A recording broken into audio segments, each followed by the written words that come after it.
All right, greetings everyone. Hello. Yes, so we're going to get started today on our Ghana Tours and Investment Preparation October 2015 conference call, and today's date is July 12th. This will be our tour preparation that we use for all of our future tours. This also includes October 2016. All of the information is relative. The purpose of this conference call is to communicate with everyone that's interested in our Ghana tours and to share information, all they need to know before you go, and ultimately to get everyone connected with each other before we do all our meet and greet, which we have on the day of our departure in October. All right, a list of topics and details was sent via email to everyone. If you have access to those details, that's fine, or access to view things from a computer as I point out a reference from the website, that's fine. If not, just go with the flow of things.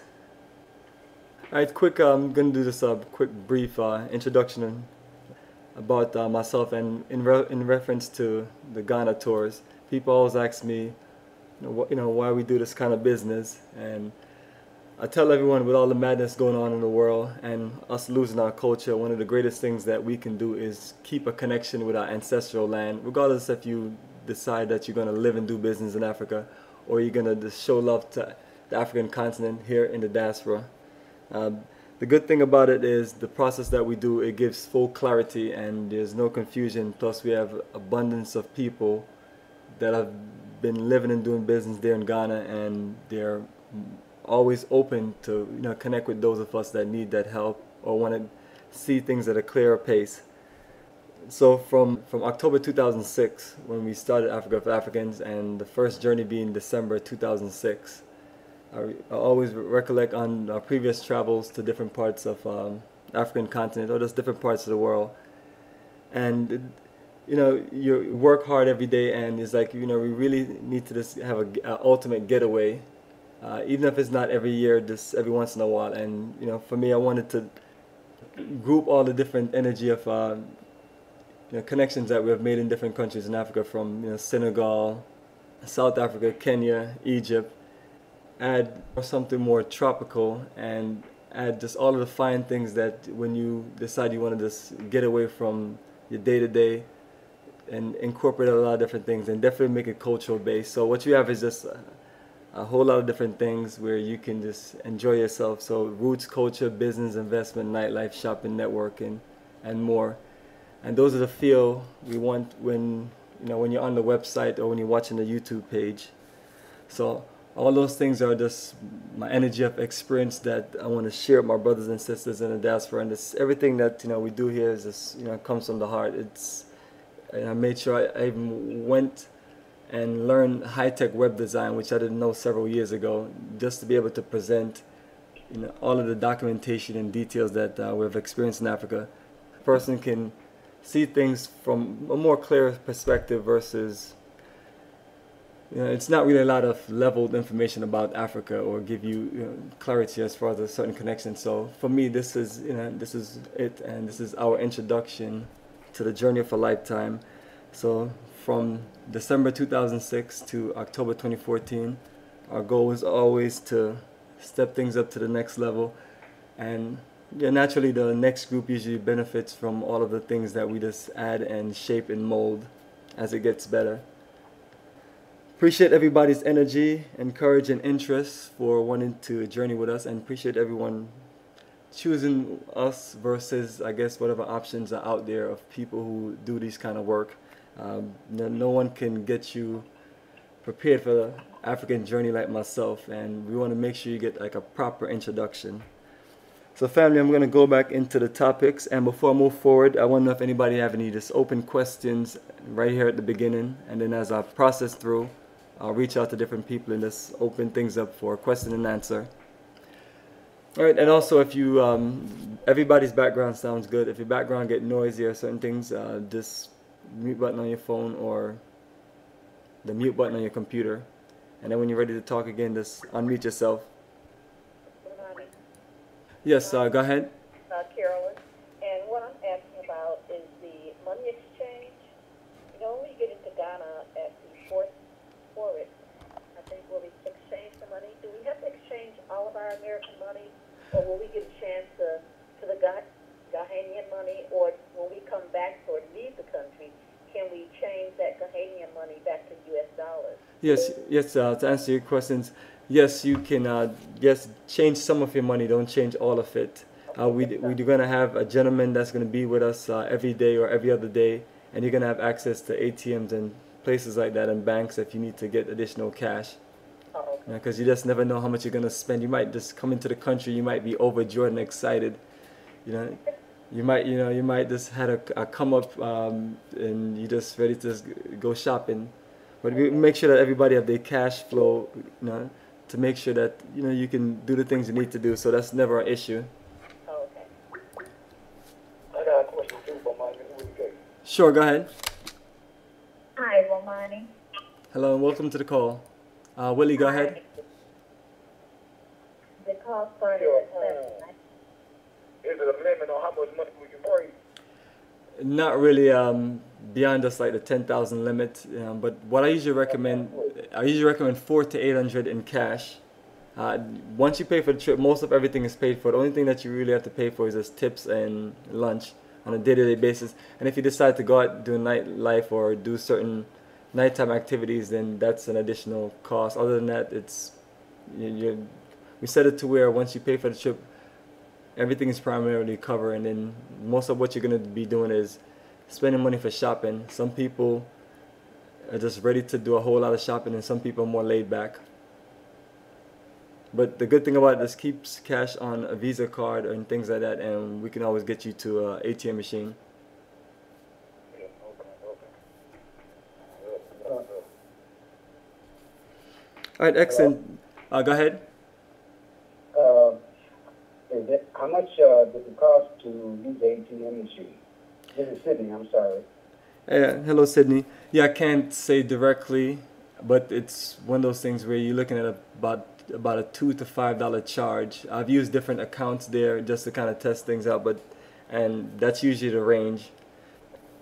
And the credit union usually give you a better rate than the bank, so this one at least also cleared it up. All right, everyone, I'm going to continue into the topics, and the main thing that I'd like to talk about is the Ghana Tour October 2015 documentation, which you can view from our YouTube page, youtube.com/Bomani2007. Now, when you go to the YouTube page, you have about 10 to 12 different playlists. The main playlist is called Uploads. Once you click on Uploads, it has a list of all of the uploads that we have done, which is over 350 different videos, which includes conference calls, interviews, and different preparation details for Ghana Tour. So it's a lot of videos to watch. Definitely check out some of them. But back on the main playlist, what you have is a few other playlists that's geared towards certain subject. You have things dealing with school supplies, business investments, things dealing with Pan-African sites, the African Holocaust dungeons.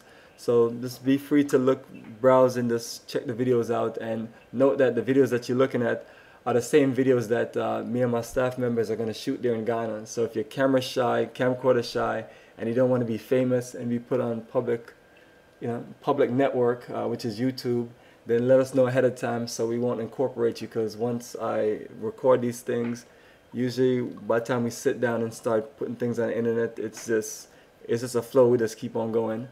So if we have any shy person that don't want to be famous, let me know right now so I'll make a note of it. Other than that, hold your peace. The next level of documentation that we have is the Facebook page. Not everybody uses Facebook, but if you can get access to a Facebook page, what I've done is put all of the photo galleries that we have done for the last 9 tours, December 2006 to October 2014, and it's right there on my personal Facebook page on the albums.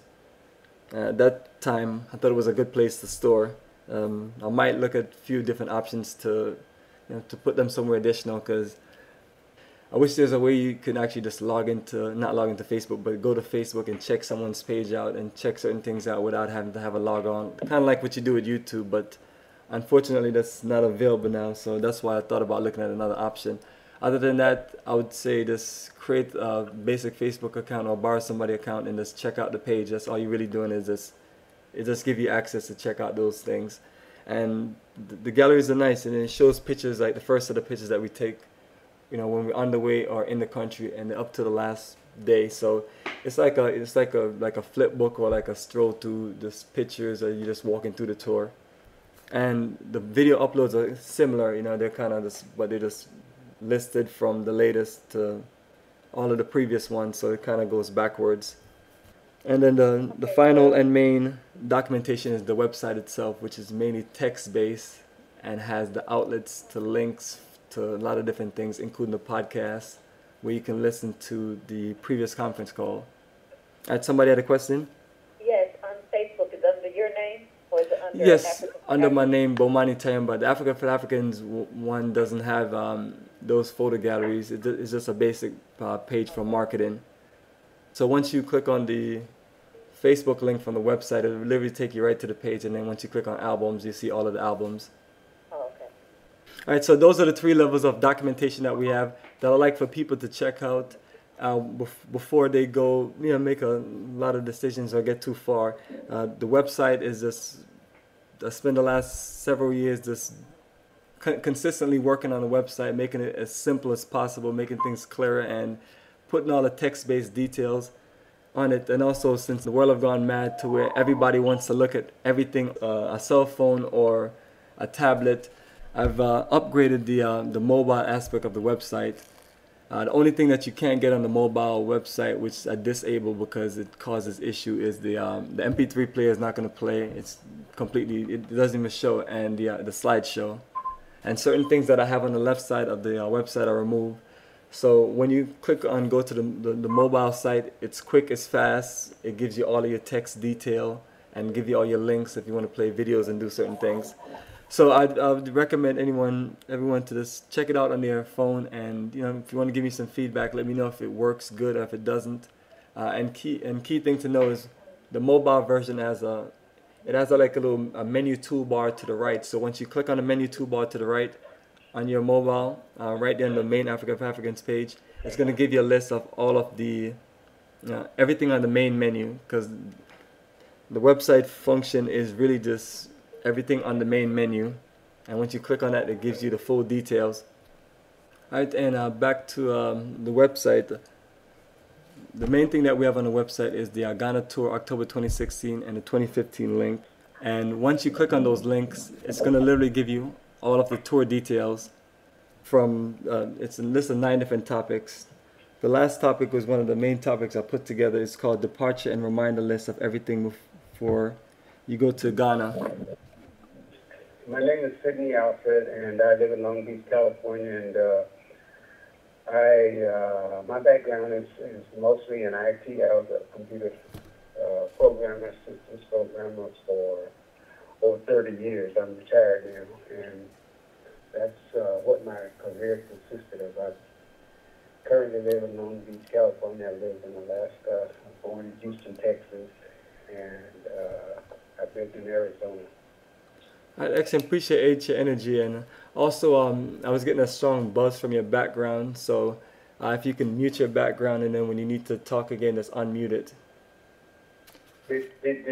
Were you able to hear what I said about my background? Yes, we heard you loud and clearly, and appreciate your energy. I'm always telling people that technology is a great business for us to be in, because for centuries, we weren't allowed to read and get access to information, and now we have it just running wild, and and no one can stop us from the amount of information that we gain and use to do for ourselves.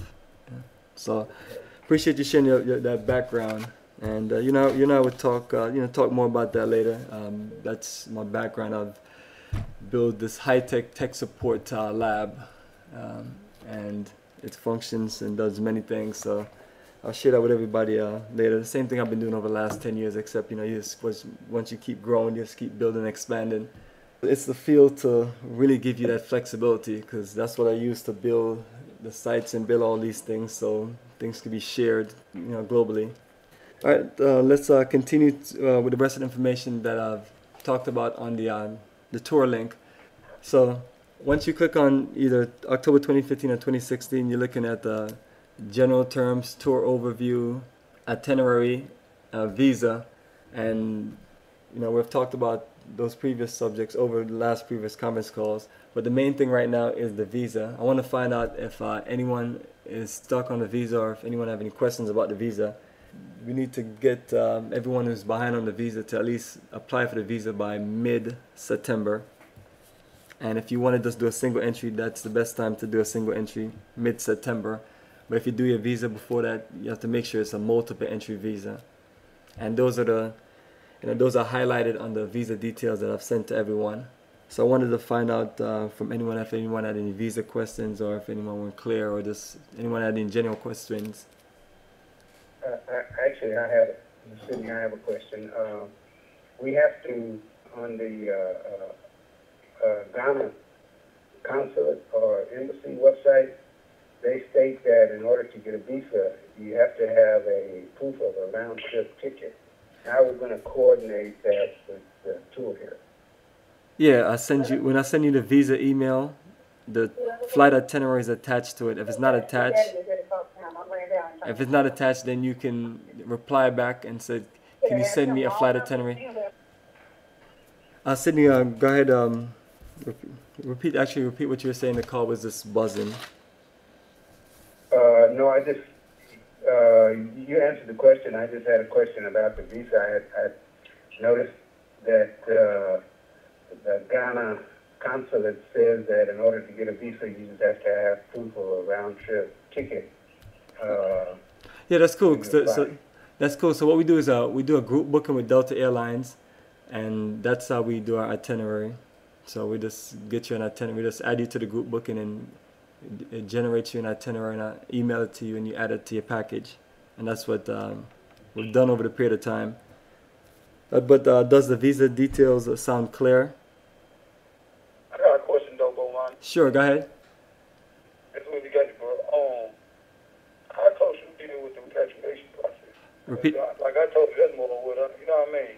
Yeah, and What I'm interested in, like. absolutely, and the process that we do, we don't skip steps. We don't jump from being here to this repatriating. Some people have done that, and then consequently they have came back with anger and frustration toward the African continent for whatever reason, because they thought things were a certain way.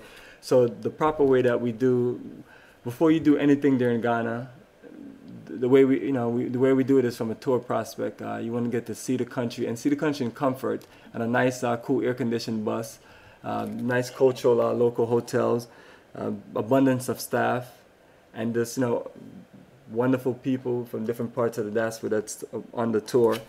And while you're driving around, moving around, while you're at the business investment conference, or you're doing certain things, a lot of things come to your mind and they become a lot clearer. And the energy that we put together make you know that if you're looking to do certain things, you're gonna have help, and we have things in place. So, so usually the conference calls. Yeah, so all of that is, so all of this is part of that whole process,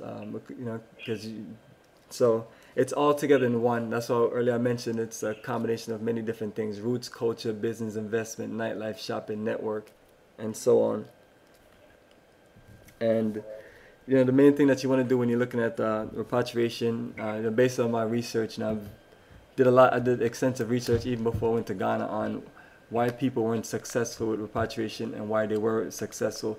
I interviewed this one engineer, and he lost about over $1 million. The setup was he trusted his best friend that went to school here that was put under pressure by the people in his tribe to suck the life out of the business. Not probably not consciously, but if you have something going, if you don't keep feeding it so it can grow and die. So so not saying that these things just happen, just saying that.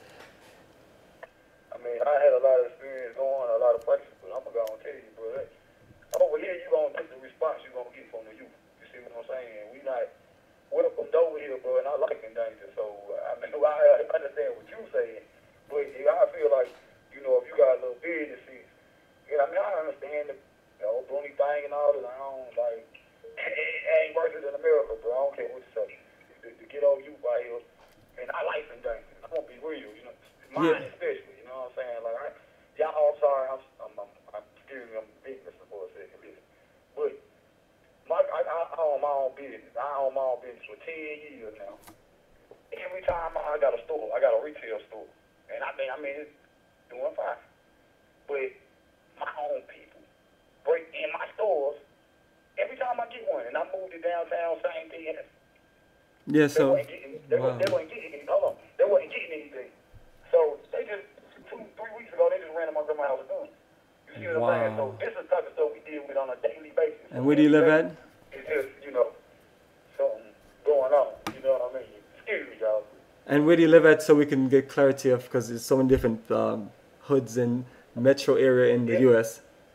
Yeah, I stay 30 minutes out of Charlotte, North Carolina. We call it Little Chicago. You know what I'm saying? Oh, Charlotte. All right, When I say Charlotte. it's like, it's piled up with under 20,000 people, and there's a bunch of madness and wicked business going on over here.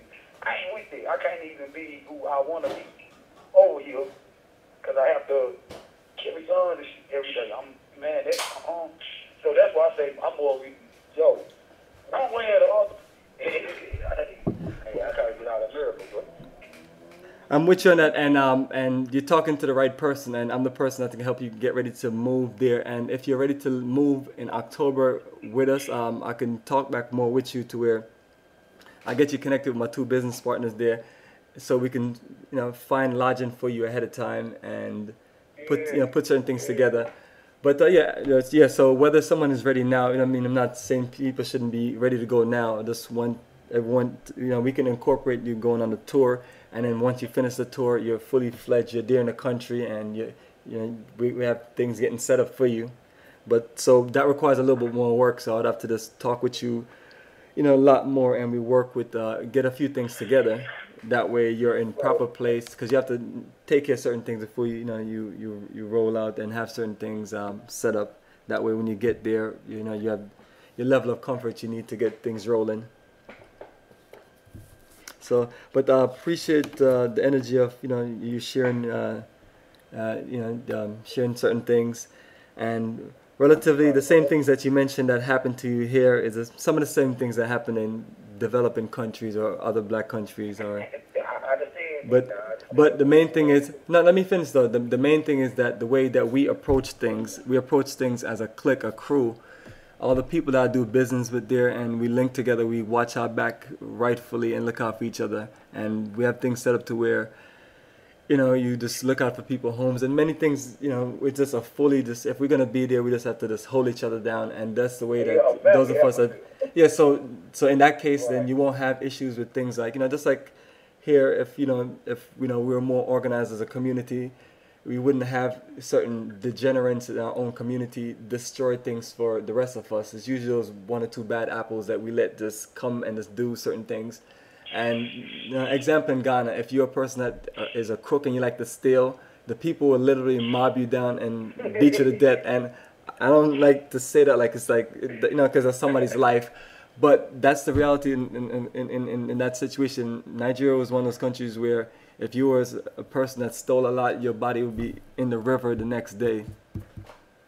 So the laws are a little different in those situations. So, but you know, ultimately, you know, since we've been, you know, connecting the last 10 years, we've had great success with helping people move, and the people who have actually followed our guidelines and our direction as far as repatriation have been very successful. We have had a few people that felt like they just should do what they want to do, and that somebody is going to give them a better deal, because we do charge for repatriation service. I have the people that's there in Ghana that's going to be doing the work. I have to pay them, and it's relatively a fair cost versus any alternates of trusting anybody that's in the country that you can't keep accountable. And that's what it's end of the day. That's what it's about. It's like I always tell people, if you're going to do business with anybody in the world, your brother, sister, mother, father, make sure that they have something to lose, and make sure that they have put a lot into what they're doing business with you, because if not, then the pressure to be accountable and the mentality and the understanding to be accountable won't be the same. You know, so I go to Ghana and I give a real estate agent $10,000 because I want this nice condo and that's my down payment. I don't get no paperwork. I don't know where this person's at. This person doesn't even have an office. This person is hit me on Facebook and say, hey, let's meet at Starbucks Accra, and I want to show you these condos, and let's bring $10,000 and I'll help you get this condo. You give it to them. That's the end of that right there. You never heard back from that person. You have no trace or track of that person. So those are some of the conscious things I want everybody to think about when they're traveling, and know that I can't really monitor everybody. So if you might have somebody that's sweet talking you the whole time they're on the trip, and I don't know nothing about it, but you have to communicate with me. They might be telling you, oh, I can do this for you. Or you might meet a nice lady that talk about she want to marry you and she wants you to marry her sisters too, and things like that.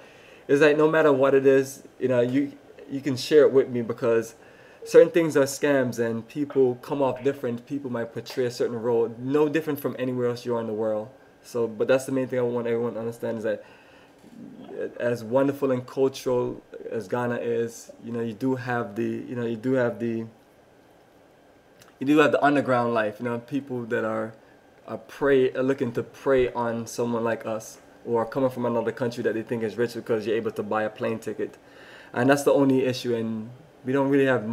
We roll so deep. I don't think I've ever even had an issue in the country, because even when sometimes I go out and we don't have our security guys, but it's just nobody bothers us. It's just so many of us, and it's not like a bunch of like little guys.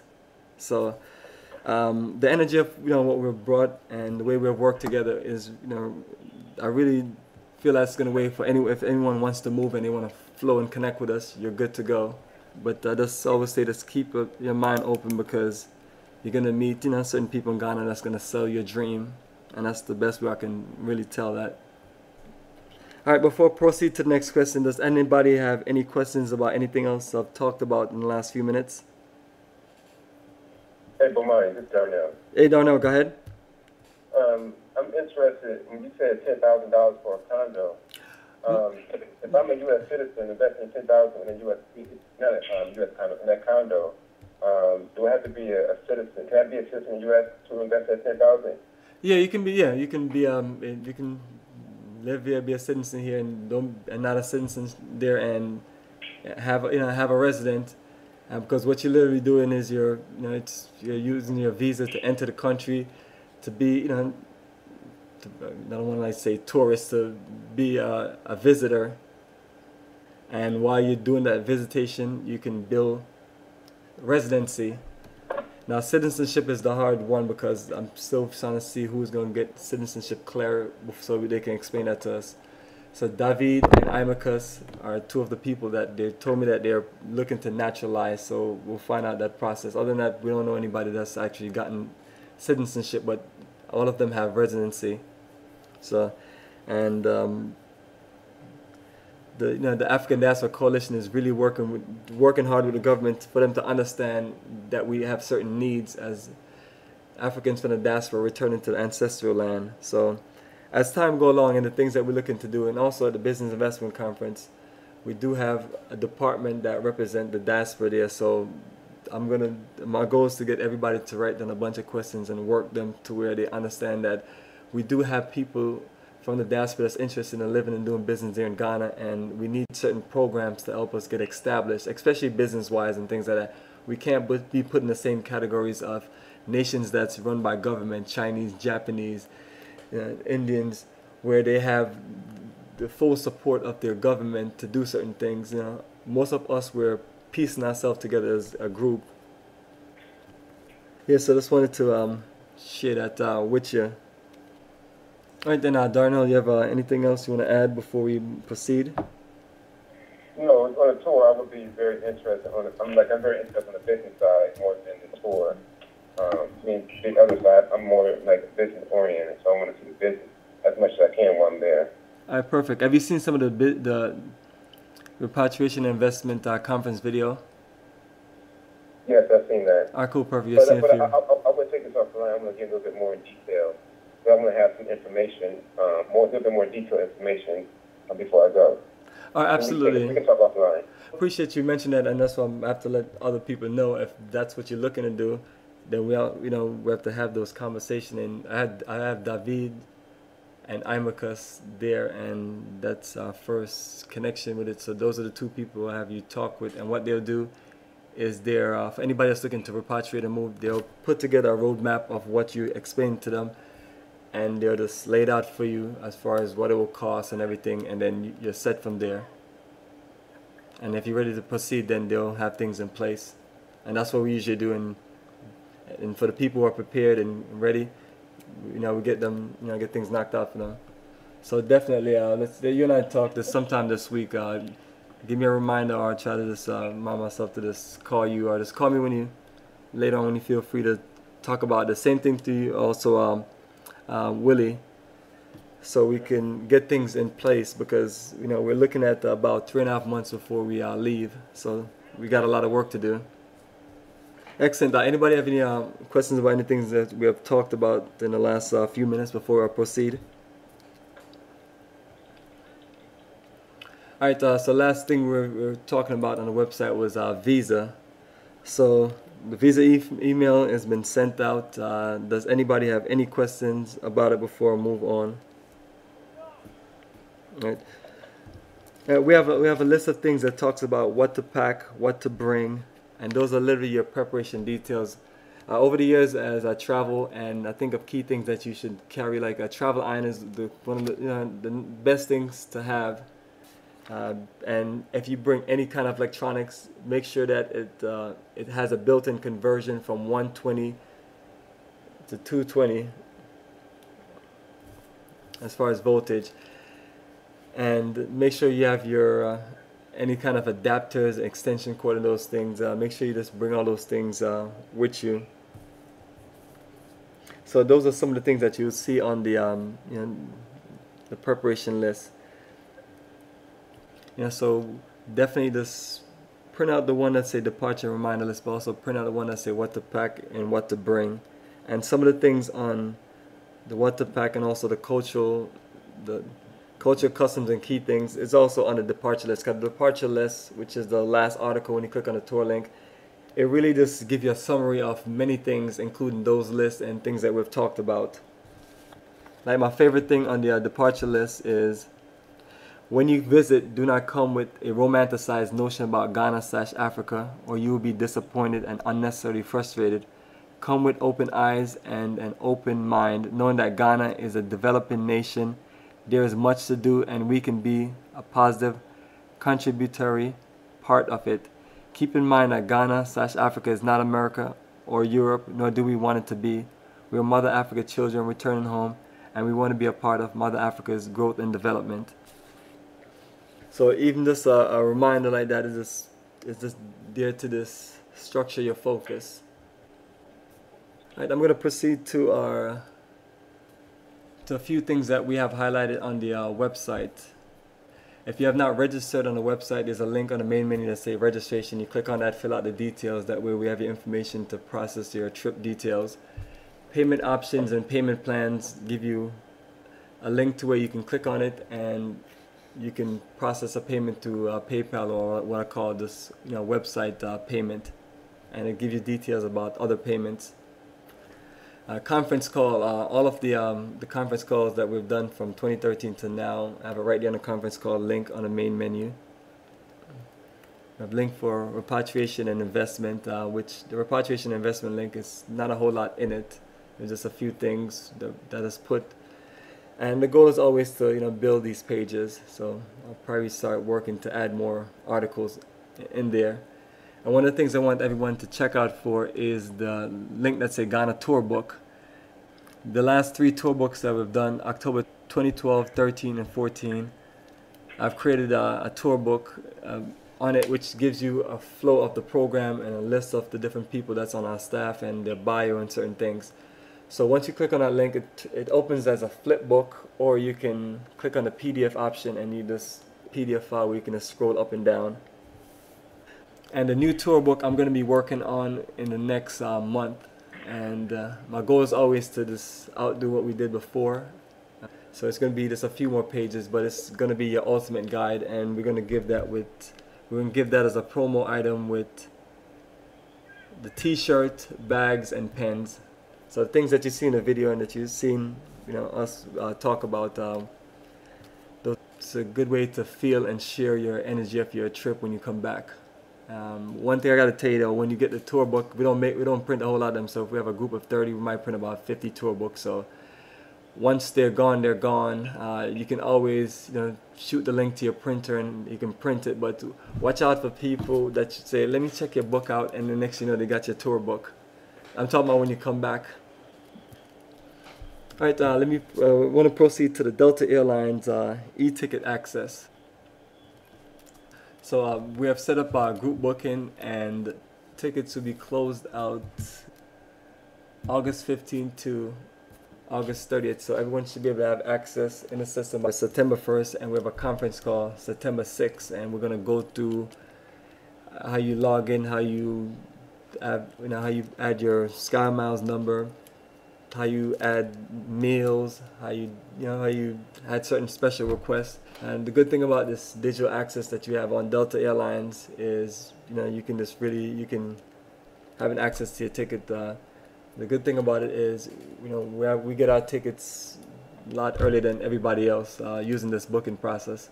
So about 45 days before we leave, everybody have access to their ticket. And that does usually bring a nice sense of joy. You have your ticket now, you got your visa, and we're just ready for meet and greet and go. And it's like, as before you know it, you're there on the trip. You're there, and we're hanging out in Amsterdam, and we're there in Ghana. So the process is going to go by quick in the next 3.5 months. So for those who haven't committed to the trip, definitely give me a call, or communicate with me and let me know where you're at. And if you want to make it work for this year, I can help you make it work. If not, then 2016 is a nice option. Only thing is it just seems like it's just so far away, and that's why I usually just do one trip, two trip at a time. All right. Anybody have any questions before we proceed? Now we have 2 sets of clothing that we recommend everybody bring. The Ghana flag, or the Pan-African flag colors, red, black, green, and gold. Those colors, when we go to a place called Asin Manso, which is the first Ancestor Day. Asin Manso is once we leave Kumasi and we're heading down to the central region to Cape Coast Elmina, we'll stop off at a place where there's a river. It's called the Last Bath, and that's where our ancestors took their last bath before they were taken to the dungeon. So it's a real story, and it really gets us prepared and clear spiritually, mentally, and just open for what we're about to encounter when we go to the dungeons. It gets real deep from there.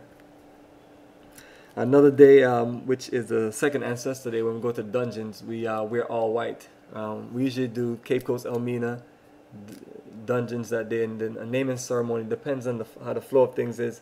Maybe one at the beginning, maybe we do it in the morning, or maybe we do it in the afternoon. We're worked at different times, so it's just one of those things where we're just gonna go with the flow of that day. And usually when we're in that region, sometimes we just go with the flow. We're at One Africa there for the 3 days, and it's an incredible resort. So a lot of so I don't really stress the schedule, because a lot of times people are chilling, they're relaxing and enjoying the resort. And One Africa also is a place where we try to lighten up the itinerary. So if you decide that you don't want to go on a canopy walk, the only thing I'll say is mandatory, and I'm not going to force people, is just the dungeons. I want everybody to at least go to one dungeon. And if you can't take it and you can't make it to the second one, that's fine, that's understandable, but at least do one. Canopy walk and a few other things, if you want to skip that, because the canopy walk, everybody might not like heights, and on that day it gives you an extra few hours if you want to go get massages, get certain things that they offer at One Africa. And all those things I'll talk about more when we get closer to the journey itself. I'm just usually picking out different parts of the tour that as we go along with the different conference calls, so we always just talk about different things.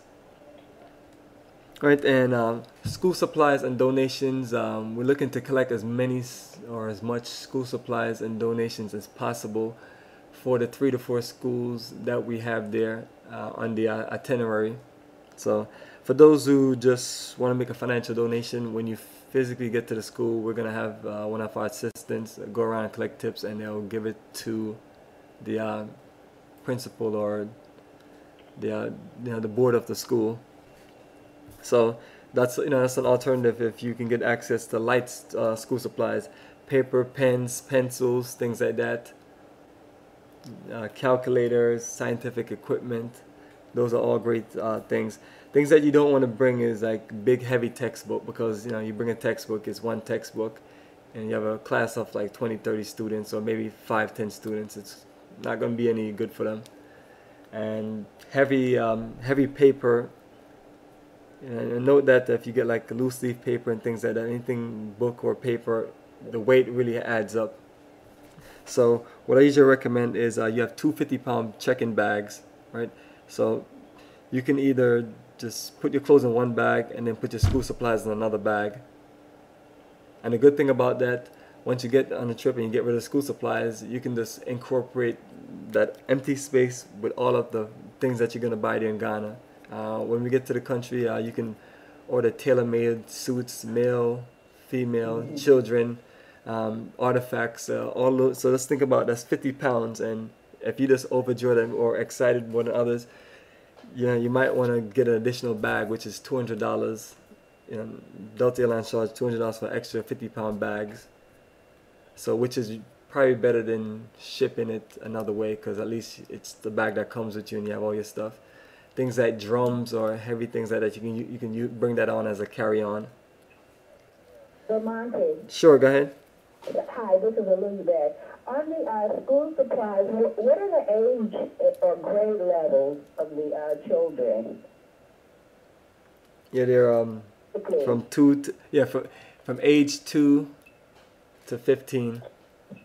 Okay. Yeah, so just for and for really just like from like 2 to 13 really, but it's for the younger generation of children. So we also collect toys and black dolls, and rightfully so we collect black dolls, and the black dolls are for the replacement of the white dolls that we take out when the white missionaries come and bring the dolls that look like them, which which they don't really understand. It's one of those strange things. It's like someone is of a different race and they go to someone else's country and they feel like they should give dolls that doesn't look like the children there, which I guess consciously they don't think about that, or maybe they feel like that's what the dolls that they should get. But nevertheless, we don't feel that's right. So myself, Amicus, and a few of us, we've been rolling with this program as far as us bringing black doll babies and toys for our children. So anything that anybody could really contribute will help, and especially if you can get access to black doll babies, because that really shapes the mind of children. You grow up in a country, developing country, where white missionaries just keep on giving you white dolls. You eventually just grow up to hate yourself, because you just see why this doll look. We have a lot of conscious energy people here, so I don't have to even explain that. But that's our program. We deal with a lot of consciousness and a lot of nation building process, so we can rightfully just connect with each other and do for ourselves and help ourselves. And that's why you all see the red, black, and green sailing on the website. Yeah, so definitely. So we'll talk more about school supplies and things like that. And anyone have anything, you can always just share it with me off the call. Also, I want to talk about banking and investment and the business conference before I open things up for final questions. For those who are interested in a bank account, this year we're going to go with the Black Star Alliance Credit Union. I'm going to have them there at the business conference at the beginning and the end. And the business conference is October 30th and November 9th. And it's right there in Accra at the Michelin Hotel, which we've been staying at for the last few years. So once they bring they set up and make their presentation about how you can sign up and set up an account there in Ghana with their credit union, which I'm going to just work on them and make sure that they have everything together so we're clear ahead of time. That way for the people who want to repatriate, you take care of things like your account right away. Get you all your SWIFT codes. That way you can transfer money from your U.S. bank to your Ghanaian bank to do your projects and things like that. And the good thing about the presentation, you're gonna get health and wellness from people like Dr. Asari. For those who have seen some of the videos, Dr. Sharita. You also have a lot of wonderful Ghanaian business people there that's going to be sharing things about the process of how you go along with doing research for your land to make sure that the land that you're acquiring, a whole bunch of other people are not fighting in it over litigation, because it might be one of the situations where their 6 daughters and sons, and they sold that property that their parents owned to 6 people. And I guess all of them might feel like they have the right to sell it so they can make the money, but then you have that kind of confusion, and those things does happen.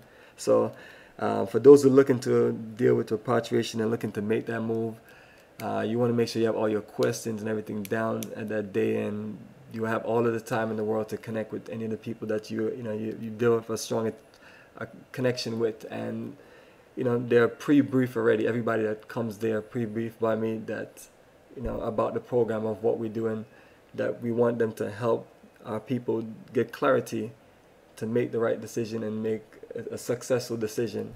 And for us to all keep in mind that we just have to keep linking, keep connected, and keep looking out for each other. That way, no one pulls a fast one on us. And I'm explaining that because when you go to Ghana, that's how it is in Ghana. Everybody have their crew and their tribe. So you have Ewe, Ashanti, and things politically and business wise relatively work as that. And so Amicus briefed me a long time ago from December 2006 when we first met that we and that we have to do the same. We have to look at ourselves as people from the African diaspora, and we're not saying that I'm not trying to divide or that anyone think that we're better than anybody there. It's just this is our tribe, basically. That's what you said. This is your tribe, the African diaspora, and this is the Fanti, the Ewe, the Ashanti, and she explained so on. And she said, respectfully, when you have that connection, the other tribes will respect you. But she said, if you don't have an identity or if you're not organized, they're not going to respect you, and you'll have issues. So everything that our elders have told us, we've followed, and been there for a decade doing business, and it's been great.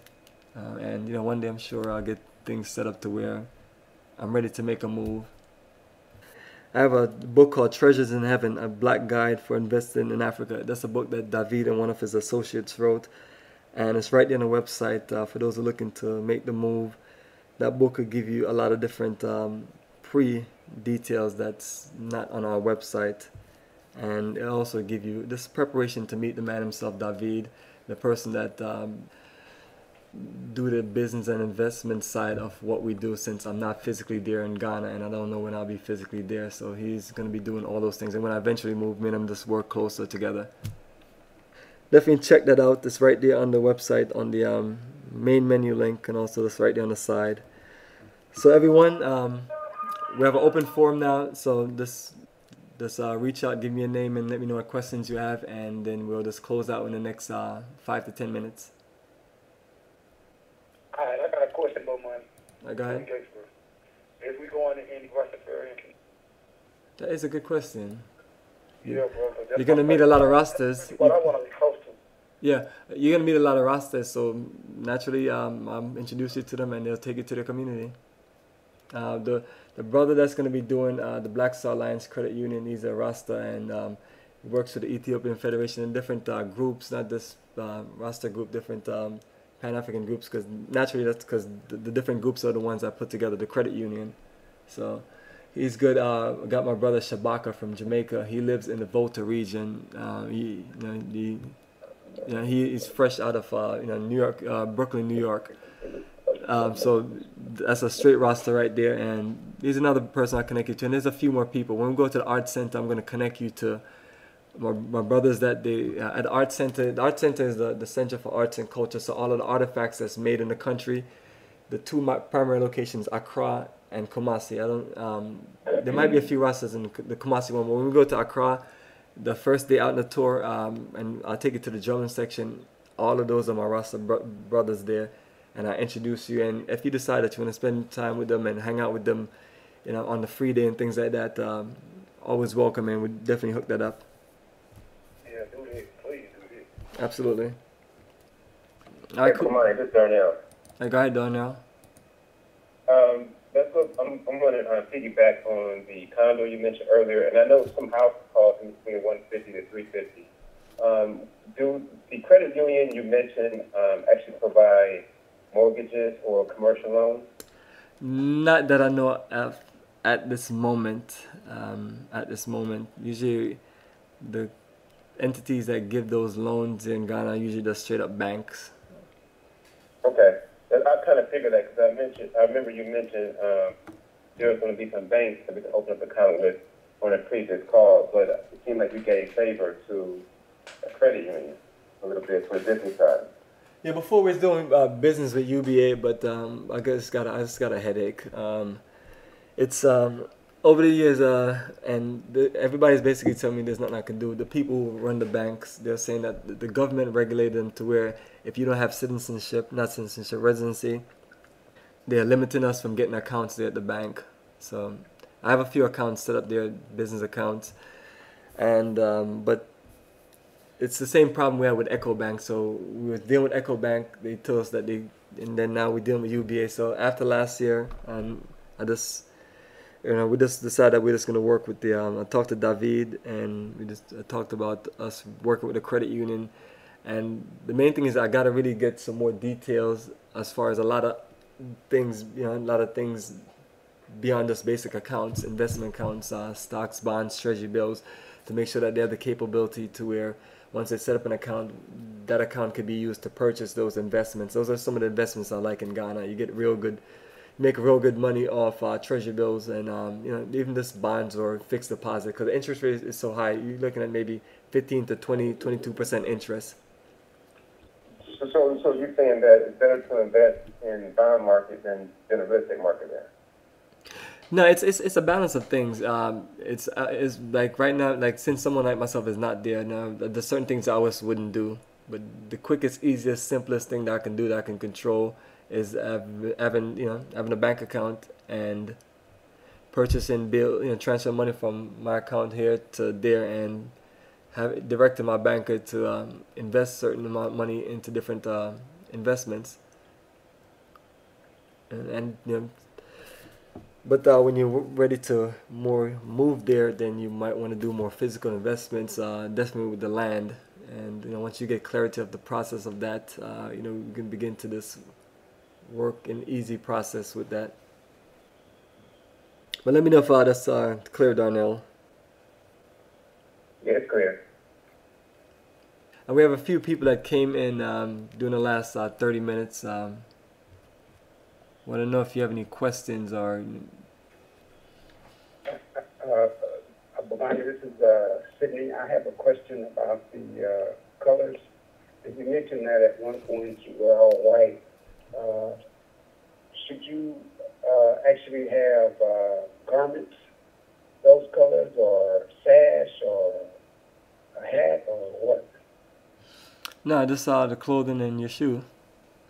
If you want to wrap your head or wear a hat and things like that, it's all up to you. Just tell people the most important thing is to be comfortable, and whatever make you comfortable, do it. Is just the color is just infusing the color and just using that energy to pay homage to the ancestors. We actually go to 2 burial sites right there of 2 ancestors that was returned, and it's really it's really just a need to really wear those colors to draw that energy. But if anybody's out of color and things like that, it's no big deal. We don't stress things like that. I just tell people, be comfortable and do your best. And then when you get to Ghana, if you're looking for, the color of the country is red, black, green, and gold. The flag color. So a lot of things, their jerseys and certain things are in that color. So you always find that combination. And then other color is just white. So that's also prevalent. So if you don't get these things here and you need to get them there in Ghana, you have plenty of time, because this part of the trip I'm talking about is the final part of the trip. But Monica, this is Irvin. I have a question. All right, go ahead, Irvin. The food, how does it compare to what most of us are accustomed to eating here? Yeah, absolutely. And when you do this kind of business, you wanna kind of make it to where it's a combination of, it's basically Ghanaian American food. So it's the food that fish, chicken. We don't have any beef or anything. Certain things that I'm trying to make sure I get this out to everyone, that if you have a special diet, let me know so I can make a note The things on there is kind of like different rice, vegetables, chicken, different type of fish, and sometimes we go out to go out to a local restaurant and they have different things, different things that's locally grown there. So it just flow with what you'd eat at a basic buffet in America, but it's infused with the culture energy of Ghana, because in Ghana they're gonna use their spice, they're gonna use their type of type of potatoes and things like that. So you won't really skip a beat. And as a matter of fact, how Ghanaians do some of their red snapper is similar to what I would eat at a Jamaican restaurant. Red snapper, rice and peas with cabbage and plantains. And if you just want to eat something completely different, like if you're just a person who just love red meat and you just got to get your steak, well, make sure you have your steak every day. And that's dead serious, because that's we tell everyone to go with the flow, but at the same time too, if you want certain things, and that's what you need to be comfortable and need to be happy with a beautiful smile on your face, we'll make sure it's taken care for you. So, and if anything is out of place, or I tell everyone while I'm there on the trip, I'm there to make sure that you're comfortable, make sure you have the best time in your life, and I'm your connection there. So you can just talk directly to me at any time, and if you can't find me, I have a list of staff around that you can just share any information, and they're directed to, if someone tell them something, to tell me directly. And we all have cell phones and things like that. Yeah, so if someone is so if someone is there eating, if you're eating the food and you look at if you just don't eat certain things, like after the first day, and you just realize, all right, this is not the type of food I'm gonna like, just say something right away. Don't let 5-6 days pass by, or just any little thing it is. But at the same time, to tell people, don't be picky, go with the flow, because it is what it is. You're in a different country, and we're trying to match the feel of certain things, but at the same time too, we want to open up certain experiences. Now, does everybody get me? Everybody clear? Everybody? Oh, yeah. All right. Before we close, anybody have any last questions? All right, everyone. Well, appreciate your energy, and be free to call me at any time, and I'm living anytime if you have any questions or you want to talk about anything. All of this is a part of the package. Different people do business different. I've done trips with people where it's really nobody to call or talk to, but our experience, Africa for Africans experience, is completely different. We infuse customer service, technology, and straight people-person connection. So journey, so whatever you put in on this trip is what you're going to get out. If you don't look over the information, or you don't engage and do certain things, it's experience is not going to be as good as if you participate and you connect. So I'm that person there, available to talk to you. And for the people who want to do business investments, I'll definitely, once we talk, I'll definitely get you over to my staff there in Ghana that handles the real-time investments and repatriation. So everyone, enjoy your night, and we'll catch you on the next conference call in September.